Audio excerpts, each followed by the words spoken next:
What's up, gentlemen? This is Rising Phoenix Podcast, a podcast about how to rise up after your divorce. I'm your host, divorce coach, Michael Rhodes. Let's get into it.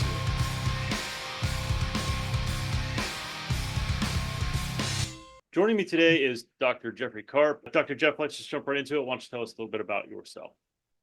Happy to. Thank you so much for having me on your show. So I'm a biomedical engineer. I'm from Canada. I have a research lab at Harvard Medical School through the Brigham and Women's Hospital. And I am, what my lab actually does is we develop all kinds of new medical technologies. We've developed surgical glues that can seal holes inside a beating heart, needles that can deliver drugs to the back of the eye, therapies for treating cancer, arthritis, inflammatory bowel disease. I've actually spun out 13 companies from my laboratory that have brought a number of technologies to patients, and there's a number that are going through clinical trials.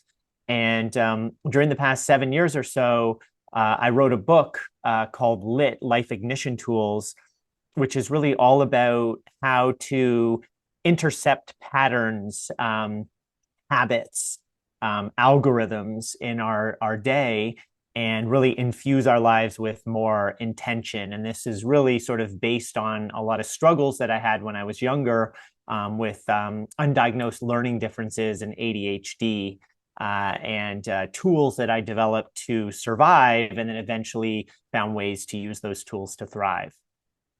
Wow, I did not know any of that, so forgive my ignorance. I mean, I read your blog as nearly everybody on this podcast. It's someone I find through psychologytoday.com, and I read a blog post of yours, which is essentially about shifting focus, changing gears. I think is sort of the metaphor that you apply, and it made me think about how could I apply that to this podcast? Because I think it's relevant. It fits, right? I think it fits to all of us and to life in general. But I definitely think that it applies to a lot of guys going through a divorce because they can get stuck. They can get in a rut, and it made me wonder what causes that. Like, I'm sure there's more than one thing, but what is it in your experience that causes someone to sort of stay stuck in where they are, even though they really want to move on or move forward or change or whatever?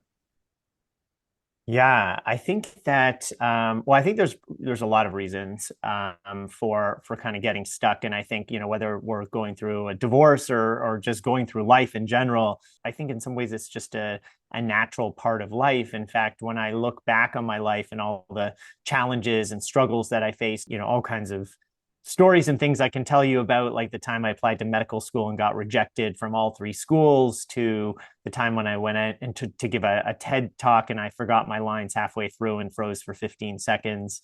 I certainly have encountered, a number of challenges and struggles and things. And as I reflect on that and look back, what I realize is that a lot of those challenges or ruts or moments that were just difficult actually turned into like a wellspring of energy into my life, and sort of new, fresh kind of frames of reference or ways of looking at things. And when you're sort of going through it, your reality is often sort of just what you can see or experience in that moment, which isn't very far beyond what sort of the negativity that you're sort of overwhelmed with. What I realized just a lot of the time is that there's actually this rhythm to these experiences, and that there's this initial, like for example, like let's say when I get grant rejections or paper rejections, very common in academia, it feels like I've been punched in the face right away, and my emotions kind of swing out like a pendulum. And if I try to look at what the reviewers have suggested I do next, I just get angry and I'm frustrated, and they don't understand it. And I realize that if I get a good night's sleep or two, those emotions do tend to come down. And maybe after one night's sleep that it goes in half, and then half again, so it comes down. And then there's almost this window of opportunity where I can then go back and look at these reviews and look at them with fresh eyes. And I start to realize that the reviewers are trying to help me to write a better grant. Right. And then I can start learning, from that process. And then my I'm sort of like updating my process, from that experience and what I do next. And I think to me, there's that it's hard to see it in the moment, because of, I think, the way that we sort of see reality and the way we define it for ourselves. We tend to define it like in the moment that we're in right now, especially when we're experiencing a powerful emotion, or emotions. But I think if we sort of look at the patterns, if we look at what other challenges we faced in our life and sort of what happened afterwards, often there's something that has helped us from that experience that that we're using today, to lead better lives and to be more fulfilled and to be more intentional. And so I think, to me, it's sort of like, if we didn't experience the lows, if we didn't experience those challenges, I feel like life would just be very flat, and there'd be no growth, there'd be no evolution.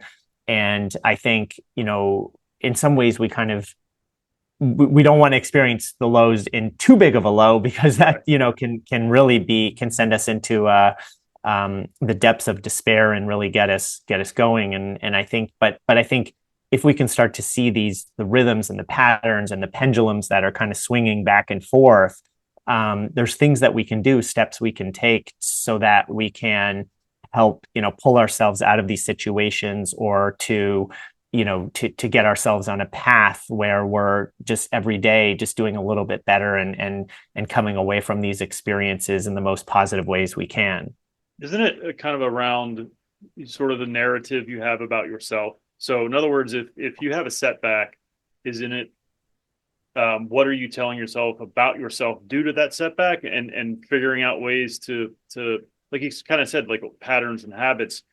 I feel like the trick and the key is to recognize, like, what are you telling yourself about yourself due to this, like your any rejection, right? Whether it be a divorce, or a paper, an academic paper submittal, right? It's what Mm. am I telling myself about that rejection, and how do I sort of change that thinking? If you don't, then you're going to stay in that sort of negative loop, right? You're not going to Yeah. find ways out. You're going to stay stuck. I think one of the things that we're up against is that we've all been shamed at some point or another by a teacher or family member, Sure. and a friend. Could be anybody, but multiple times throughout our life.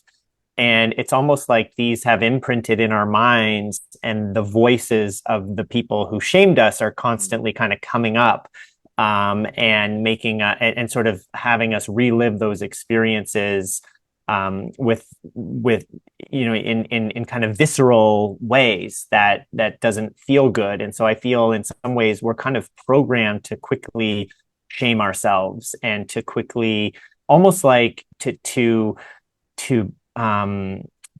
when there's something negative, to our minds try to make it even more negative. They tend to focus entirely on that. And I think part of it is also that our brains in some ways may be trying to help us, because they're trying to imprint in our mind so we can learn from the experience and prevent it from happening again. But at the same time, it makes it very challenging in that moment to figure out what to do. Yeah. And I think that we can actually, I think we can rewire our brains actually over time, so that we might still feel that urge of shame and start to do indulge in this sort of self-shame mode. But we can realize it and sort of switch our mindset. I'll give you an example of something I do, because I ruminate a lot, and my brain, I have ADHD, and have these energy swings and these mood swings, and Yeah. I tend to get angry pretty quickly at things. And I've been experimenting with all kinds of different practices and rituals to try to bring myself into awareness of when this is happening, and then sort of flip the switch away from it. And one of the things that I do, and again, this is just something recent that I haven't really spoke publicly about, but it's I envision a creature in nature, right? Like, for example, like an octopus that's being, like, if you think about nature, there's creatures all over the world that where there's like a predator going after them at this moment, like there's Right. millions and millions, like billions of creatures that are in danger at this moment. And so I kind of envision, an octopus and there's like a seal that's coming to get it. And sort of like, and the octopus is like, trying to get away. And that's all I think about, right? Like this is just something I'm experimenting with. And when I do that, when I think about that, it sort of takes my mind from whatever I'm focused on, and it allows me to focus it in a different way on a different thing. Mm. And it sort of helps me, like, it helps the emotion, whatever the emotion I'm experiencing in the moment, it helps it to kind of subside a little bit. And so it's just a way to kind of have a quick interception of when my mind is ruminating. Another thing I do, just to give you another example, and Sure. this isn't about rumination, but actually falling asleep at night, because sometimes I feel like when I try to fall asleep, it's like all the negative things that happen Oh during the yeah, day, yeah, or the yeah. things that are, tomorrow. They all start right. My head hits the pillow, and it's like just off to the races. It's Yeah. like the opposite of what I want. And so what I do is, and again, this highly experimental, just something recently that I've been playing around with, is I visualize that I'm standing on the back of a different creature in nature, every night, right? So, like a butterfly or a frog or a snake or a bird. And I just try to imagine what it would be like if I was tiny and just standing on the back of a creature, and what would I be experiencing in their environment. And again, it's one of these little tricks or tools that allows me to shift my mind from thinking about things that are negative or things that haven't happened yet that I'm like nervous about or have to prepare for while I'm lying in bed. And it just helps me to shift to something different. And most of the time, I actually fall asleep pretty quickly when I do that. Yeah, I mean, I think it's about sort of, yeah, changing your focus, sort of,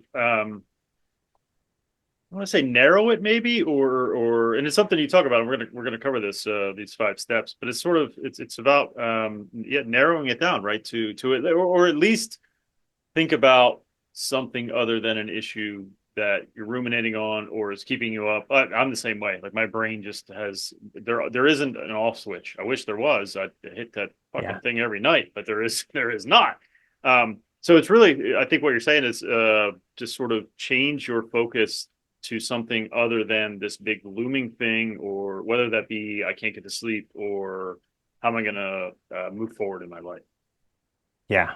Yeah. And to me, it's almost like, when you start to realize that there's like limitless possibilities of what you can engage at any particular moment, that you actually, that there are tools, there are strategies, there are things that we can experiment with to shift our focus, to shift our attention, to help a little bit with, these powerful emotions to subside. And then it just, and by doing and just doing, like, practicing this even once, it feels really good because it's like part of self-care. It's about trying to find ways of living life with more intention. And I think that a lot of the wiring in our brains is not necessarily wiring that we've been intentional with. It's, again, like the voices of other people and the experiences we've had, and a lot of them maybe these negative experiences throughout our life that now are trigger points for future experiences. And it's like, ideally we don't want them to be there because it sort of hinders our path forward. But at the same time, there are little tricks and tools that we can engage to sort of lessen the impact of that. And when you realize that you're in control of that, you're at the switches, and that there's many different things you can do, and you can talk to other people and find out what their practices and rituals are. It can become almost like an adventure, and you start experimenting and you find things that work, and it just feels, it's very empowering, and I think can help really build like self-efficacy. Yeah, I think, I mean, that's certainly the challenge, right? To take on that mindset of let me try some things. It can feel daunting and exhausting, right? If you try, sometimes I feel like and I'll speak for myself. I give up too easy, right? I'll try Mhm. something. It's like, well, that didn't work. It's never going to get fixed. I'm never going to be able to sleep at night or whatever, right? But I think it's about having that mindset. Let me try some things. Let me dive in. Yeah, let me ask some people. I mean, we're at we're information age, right? We can which can be Hmm. tricky to navigate. But like you could find information all over the internet with people how people handle different things. So Yeah. let's move on into a little bit more specific. I was trying to figure out how to make this fit with divorce, and this may be a bit nebulous, but let's just say I'm stuck, and I'm focused on that I can't move on, right? That I can't let go. Let's go through these 5 steps and see if we can sort of apply it to that. I wanted to try and narrow it down, but it's so tricky.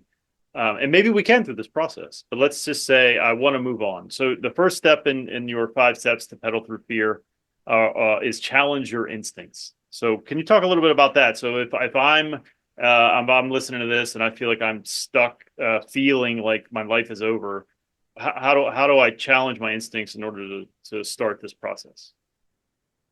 Yeah, I think the first step is really trying to cultivate or develop an awareness that that these sort of these quick reactions to things are not are perhaps just one possibility of many that you could be experiencing. And so, I think we tend to see things in very linear ways, in singular ways, and it's sort of like, and then we put ourselves in this box, and then we're just trapped in the box, right? And so I think the first step is just to kind of challenge the instinct and just kind of be like, really, like, is this really the only way that I can experience this? Are there other ways to experience? And you could even think about other times in your life when you've encountered challenges or where you've had a shift of mindset. Like sometimes people, like if they read a quote or they see an inspirational talk, like a TED talk or something, it can just completely change the way that you see the world or you see a particular thing. And so to recognize that there's many different ways to look at everything. And so I think sort of questioning, kind of stepping back and questioning, be like, really, is this really where you're going with it? Like, Right, right. you can also do it through some self-talk. Mm. And you can even use your name, like, Jeff, is this really like, are we really going here right at this moment? There's probably other better places to go. I think that can be a potentially positive first step. Okay, so let's say I'm sitting there and I'm thinking, I'm I hate to I don't want to use the dating thing because that one's so cliche, but let's maybe say financial. I'm never going to recover financially from this. Um, at that point, you would sort of say to yourself, well, other people have, right? I'm sure other people have survived this financially because divorce happens so much and multiple times sometimes, right? So, people go through their second, their third, their fourth. I had Tom Arnold on here; he's been through 4 of them. It's crazy to me. But so then you would say to yourself, there are other outcomes, right? To sort of bring the temperature down, I guess, right? Yeah, exactly. I think you make a really, really good point, which is, often, what I like to do is to think about, like, I want to see other real life examples Yeah, of people who, and there's so many, like you yeah. can find them, I mean, that could even be a good use of ChatGPT, right? Like you There you go go. on and say, give me 10 examples of people who lost everything and then built it back up, right? Very true. And then you start reading through those stories and you start to realize that, if you just read through one, you might be like, well, I don't know if I can relate to that. So it's good to kind of look at Sure. multiple stories. But when you start to sort of so and the thing is when you do that, you're shifting your focus from something very negative to something positive because you're specifically looking for a change of mindset. You're looking to cultivate something new, a new way of viewing the world. And so I think that can be really helpful. Like I do this too. Like sometimes when, let's say I have a deadline, I'm working on something I'm not that interested in, and it's like really hard to bring myself to it. I might go and look up some athletes that have achieved something unbelievable, like realize certain human potential. And like there's this one documentary that I watched called, I think it was like Running the Sahara, where these 3 guys ran like 2 marathons a day through the Sahara Desert for like 2 months, or it was something really, these ultra marathon, and I was just thinking like, look at what they endured, in Yeah. that process.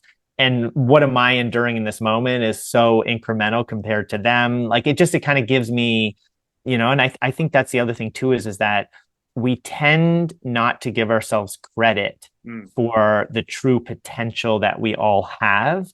And it's sort of like, for example, it's like if you go for a run or you go cycling or you engage in something that's difficult and then you get, let's say, like a coach, like a personal trainer, like they can help you extract potential beyond what you can extract on your own. And I think that also applies sort of mentally. And there's always, we got more gas in the tank than we give ourselves credit for. And so I Yeah. think it's sort of like trying to find ways to tap into that. Yeah, no, I agree with that. So then the second sort of step or part is shift your focus, which I think it sounds like if you were going through this process and you said to yourself, well, there are better outcomes, but that didn't quite bring your temperature down a little bit or enough, maybe a little bit, but not enough. So this sounds like a step, almost like this is what I do when I'm having sort of a panic attack or panic attack light, where I can feel it coming. And I'm like, okay, I need to pay attention to what I can see, what I can feel, what I can hear, right? It sounds like this is sort of a version of that. Can you talk a little bit about sort of what it means to shift your focus in this sort of context? Yeah, absolutely. And so, you kind of alluded to this article that I published in Psychology Today about how we can shift our focus like changing gears on a bike. And Yep. so the sort of concept or idea for this article came to me as I was cycling. And I wasn't, I've always loved riding a bike, but last summer is when I really started getting into it in a major way. Mm. And what I realize is that in my neighborhood or not too far from it, there's this hill called Summit Avenue, and it's pretty steep. It's not like huge, but I mean it's significant, and pretty substantial like incline. And what I realized, I've done it maybe 20 25 times, like this summer and last summer. And what I realized when I'm going up is that if I look at the top of the hill as I'm going up, I slow down and I get discouraged. Hmm. And it becomes like daunting, right? Like how many more pedal strokes I actually have to go. Right. And what I've found is that if I just look down, like right down in front of me, and I don't look up at the top of the hill, I can see my each foot sort of, pushing the pedal down and pushing the pedal down. And it's just sort of like, okay, there's another one, there's another one, there's another one. And so what I realize is that by shifting I like, I committing to trying to get up this hill. So that's my goal. I know it's a clear goal. But I need to shift my focus away from the top of the hill to like what's right in front of me in order to get up the hill. And I kind of compete against myself because I'm trying to do it faster and faster every Mm. time. But every time if I look up at the top, it's just immediate pendulum swing of discouragement. And so I think that when you sort of think of other things in your life where you can shift, where you're able to shift your focus, and I think we can cultivate this, you start to realize that there may be ways when you're sort of experiencing something deeply emotional or negative or, kind of ruminating on something, that it gives you sort of confidence that, wait a moment, I do have some tools, or I can cultivate tools to shift my focus. And one of the things I mentioned in the article is sort of like, if you feel like that's challenging, and this, there's many things that you can do, but like just as an example, like, here's a pen, right? And I use this pen all the time, and we typically just have it on our desk, and we write with it and put it back down. But if you want to cultivate sort of being able to shift our focus, you could literally just pick anything up on your desk and say, okay, well, what are the patterns? What's the writing? Like, and I start to Mm. notice like there's all kinds of details on this pen, right? Like, and I noticed, that there's like, I mean, there's just like texture, and there's different fonts, and and I start looking at it, and it may seem like really small and incremental, but I've just shifted my focus. Like I've Yeah. just, that's like in that moment, I've taken my mind off of everything else and I'm focusing 100% on this pen. And you can do it like looking at the clouds or looking at the trees or like, and if you do this, you kind of practice that over and over, you start to gain confidence in if you sort of, if you sort of make the goal of being aware of how your attention, you can shift your focus, you can shift your attention, Yeah. you start to realize, wait a moment, when I'm sort of ruminating or deeply sort of focused on something negative, well, maybe there's a way to shift my focus to something else. And then you can start experimenting in ways to do that. Yeah, I mean, it's pretty empowering when you think about it. And I think that's kind of the goal, right? It's not, and I say this all the time due to some other folks and their advice is you can't really control emotions and feelings, right? They're going to come at you, but you can manage them. And if you can learn skills like this, then you can certainly manage them, and you can decide whether or not do I really want to stay in this headspace where I'm overwhelmed or feeling down, distraught. And none, I'm not saying this is easy, and I don't think you are either. This is hard stuff. It takes work. It takes attention, but I do think it's possible. So the next step in the 5 steps is focus on the immediate task at hand. So I'm going to guess, I don't want to put words in your mouth, but I'm going to guess this is sort of something like, what do I have to do right now, or what can I do right now, and focus on that. So whether that be something as silly as dishes or laundry or getting dressed or whatever, right? Is that kind of what you're talking about with focus on the immediate task at hand? Yeah, exactly. So it's sort of, thinking about what's like one step that I could take that not only could I take, but I know I can take that I know, so you want to make it small enough um, that might help me to start to not only just see something from a different perspective, but, kind of shift my whole being to living that perspective, so you kind of are shifting not just your focus, your attention, but your sort of your entire experience. And there can be many things. It's a very personal thing, but one thing that I think could help for many people is even just to say, all right, I'm going to take 5 minutes and just write down just what I'm experiencing in this moment, and I'm going to think about you know whether this is something that I feel is going to be like, is this going to be permanent? You could say, like, right? You like, do I think this is actually going to last forever? And when you start to write down, you're like, wait a moment, no, it's not going to last forever. Like, you start kind of getting in touch with the reality of what you're experiencing, and like, and I think just taking 5 minutes to sort of to get your thoughts down. And I think writing is really important because it allows us to access parts of our brain that we don't typically access in conversations, or that we don't necessarily access when we're just sort of thinking alone by ourselves. And so just taking those 5 minutes to kind of express ourselves, sometimes you just need to get something out there and then see it and interact with it to then be able to let something pass so that you can move on. Gotcha. Yeah, and I think sort of going back to this sort of example of, I'm going to be broke forever or whatever because of divorce. I think one of the tasks you can do, and I recommend, is create a budget. You might not like what you see, but to your point, it's something to sort of focus on other than the big looming issue, picture, stressor, or whatever. So I think that one is an excellent piece of advice. Let's move on to number 4, which is act without overthinking. When I read that, I was like, buddy, you don't know me, because I can't, like, I overthink all the time. Focus on the first step. Let's talk about that, because that's something I think sounds like you probably struggle with it too. Being a ruminator, that's overthinking, right? Can you talk a little bit about that? Because that's one that I definitely struggle with.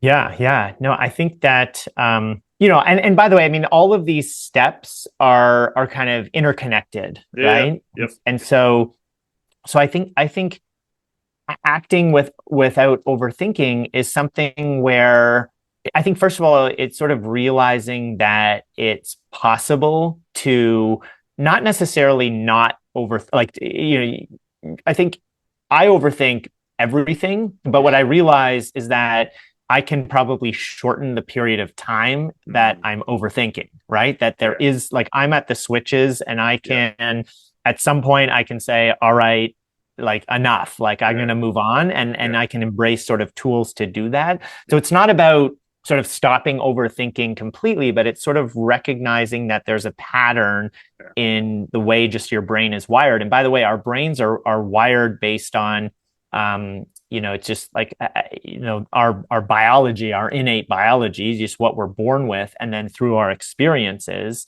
And so the overthinking is not necessarily something that we purposely put there to help us, but could be just things that we've experienced in our lives that cause some people to overthink more than others. And perhaps it's probably been helpful at times to figure certain things out. So I think a lot of our reactions in our brain is almost like there's like a positive basis for it. Like our brains are trying to help us, but in the way we lead our lives today, it actually harms us. Mm. And so I feel like there's just like that, like kind of being aware of that it's like, wait a moment, like our brains are trying to help us. Hey, thanks a lot for trying to help me. This is not serving me, Yeah. this overthinking, and sort of getting sort of remembering situations in your life where the overthinking didn't last forever. It just lasted a period of time. Yeah. Then now you're in touch with the transient nature of it. And then you start to be able to figure out like, wait a moment, I can lessen the time, or I can attempt to lessen the duration of this overthinking. And there's various things that you can do. And that kind of relates to some of the other steps about shifting your focus, or like, Yeah. for example, like if I'm sitting at home and I'm just overthinking, and I go out and I just walk my dogs around the neighborhood and I say, I'm not going to bring my phone with me. I'm just going to pay attention to what the dogs are curious about. It helps me, right? Like there's a Sure. shift. Or if I go around my neighborhood and like I'm going to look up at the stars, I'm just going to go out and look at the stars, like all of these things, right? Or I'm going to call a friend. I just sometimes like it's like just going out and being with other people and just observing. I mean, sometimes that can lead the other way as well, because you see everybody having fun, a good time, but it's an experimental thing, right? So it's sort Yeah. of like it's about what works, what doesn't work. And then to me, a big part of it as well is sort of finding a way to kind of pat yourself on the back by just trying different things. Because when you try things, when you just get out and look at the stars, or go take your dogs for a walk and just focus on what they're looking at, or try to go out and be with friends, it's like you've made a really positive attempt. You've done something in the spirit of self-care, and trying to bring yourself up and out and beyond. And I think it's important to pause and sort of recognize that is huge, that each of those little steps that you've done is really, that you should commend yourself for it, that you Yeah. should be right. Because it's sort of like, I'll give you another example. Like sometimes I'll write an email and then I don't get a response, and I Mm. get frustrated right away. Like I'm like, I said something wrong.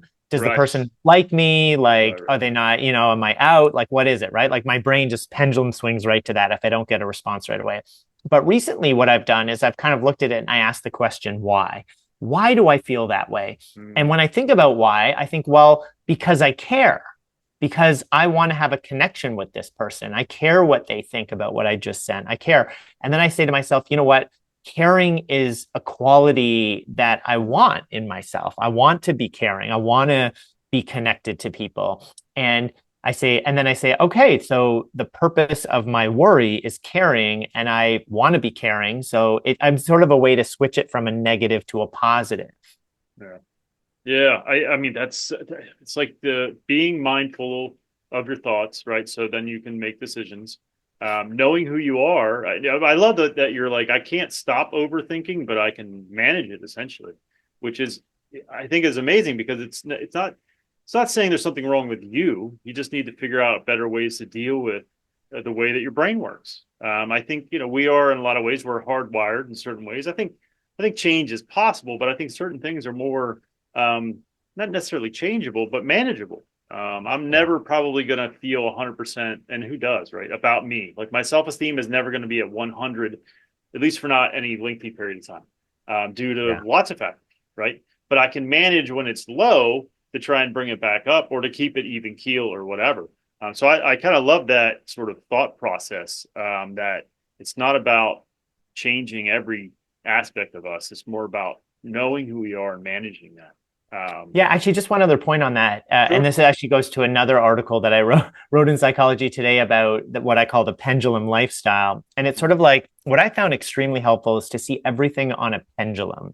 So you could say, let's say you think of like I think of like energy levels or Sure. sleep or hunger, like it's always like swinging back and forth. You're really hungry, not hungry, Right. like Right. tired, awake, high energy, low energy, right? Right. Like social, want to be a hermit, like everything is kind of like on a pendulum. So if we think of like overthinking as well, I feel like sometimes, I get into these, I'm actually often into the overthinking, but when you start to realize that everything's on a pendulum, it gives you confidence and sort of trusting in the process that it's transient. You're not Yeah. going to be there. Yeah. And it also helps you to figure out like, what's the first step that you might take, this manageable step, kind of getting to this list that we're talking about, Sure. that might help you just bring that pendulum a little bit towards where you want it to be. So it's not about what's the one step that's going to bring it right Yeah. back to where I want it to be. It's just like, what's that little step?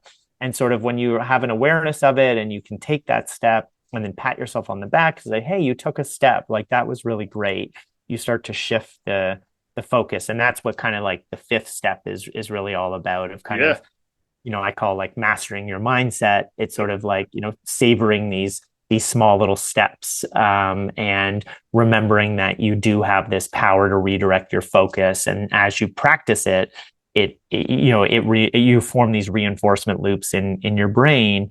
And it's like now what I mentioned with like, the octopus being chased, it's like anytime that I find myself in a situation where I'm overthinking or whatever, like the octopus just comes into my mind. It just does now because I've thought about it so many times. And I'm just like, wow, that's so cool that we have the ability to do that. Yeah, I love that last step. I mean, that's especially the savor part because I think we're very poor. At least I am. I think we're very poor at that. Seeing our victories, relishing our victories, remembering our victories. That's why I'm a big believer in journaling or doing something to be able to go back to where you were, especially if you're struggling. I've run a Facebook group and a group of men in a Discord server where they post their lows and their highs, and it's always nice. I always recommend go back every couple of months and just look at your posts and see where you were 3 months ago, 2 months ago, six Mm. months ago. Because I think it's so easy to get caught up sort of in the present shit, right, that you're dealing with that you forget. Like 6 months ago, you were so distraught you could barely get out of bed or whatever, and now you're just you're struggling with another aspect, but you're further along. So I love that one especially. I mean, they're all great, but that one's a good one for sure. Well, Yeah. so thank you so much for doing this. The last question that I ask everybody. Oh, wait, before we get to that, how do people find Sure. you? What's the best way to get in touch or to read your blogs, your books, all that kind of good stuff? Sure. Yeah, yeah. So I have a website. It's just my name, Jeff Karp, Karp with a K, KARP.com. So you can find information about the book that I wrote, Lit Life Ignition Tools. You can contact me through there as well. And then on Psychology Today, you can just look for me there. I've posted 3 articles and I have many more that I'm sort of working on thinking about, that hopefully I'll be posting soon. So yeah. Awesome. Great. Thank you so much for doing this. Like I said, before I remembered that part, the last question I ask everybody is what words of wisdom would you impart to a man who was just beginning his divorce journey? Yeah, I mean, what comes to mind for me is the very powerful biology that we all have. Our ability to sense the world, our sight, our hearing, our sense of smell, touch. There's so many aspects of our biology that we don't need to think about, breathing, digestion, and nobody can take any of that away from us. Our power of observation, how we individually, we have unique experiences, or we experience the world in unique ways. And that, the way we look up at a night sky and we sense awe, or, we see, creatures interacting with each other, or I mean, there's just so many things that are just very, very basic fundamental aspects of being human that nobody can take away from us. And in fact, for the book, I interviewed several people, actually 40 people, and there were a number of cases where people either lost everything or gave up everything. And they said when they finally, when they sort of came to terms with it, it was so liberating because it stripped them down to the essence of being human. Like it sort of like it broke down these walls and barriers that and how they sort of framed the reality. And to me, it's sort of like as you get in touch with this incredible biology that we all have that's working for us, and we see so many examples of human potential that have been realized in sports and in work and all sorts of different areas, you start to realize that we have this incredible machinery that is working for us and we're using a tiny fraction of it, and it's ours. We're at the switches. And when you start to realize that, I think it can be extremely powerful and can help us to really realize that you don't actually need many possessions or belongings or any to really be fulfilled and to embrace life. And I was just listening to the soundtrack from the movie Fight Club. Oh yeah, I don't know if you remember that. There's sure. this one song where it says they talk about where you have to lose everything to kind of to kind of really be liberated. Yeah, And I would encourage people to listen to that song because I don't know, when I listened to it just a few days ago, I was like, there's really something powerful there. yeah, And I think that when you start to get in touch with that, you kind of realize that we're all interconnected. We're all nature.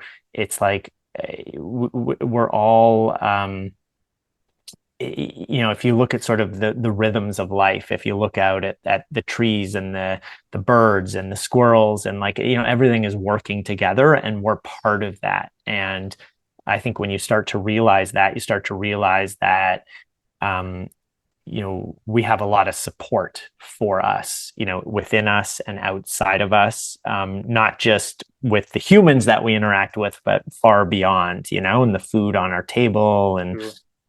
so I've been taking a lot of time to more deeply connect with that.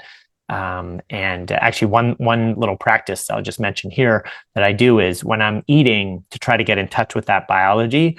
For a few bites in a meal, I'll close my eyes and I'll notice how my sense of taste actually gets Mm, enhanced. In fact, if I breathe through my nose, when I breathe out through my nose, the flavors get enhanced. And mm, so it just sort of like, there's so many things like that that we can tap into.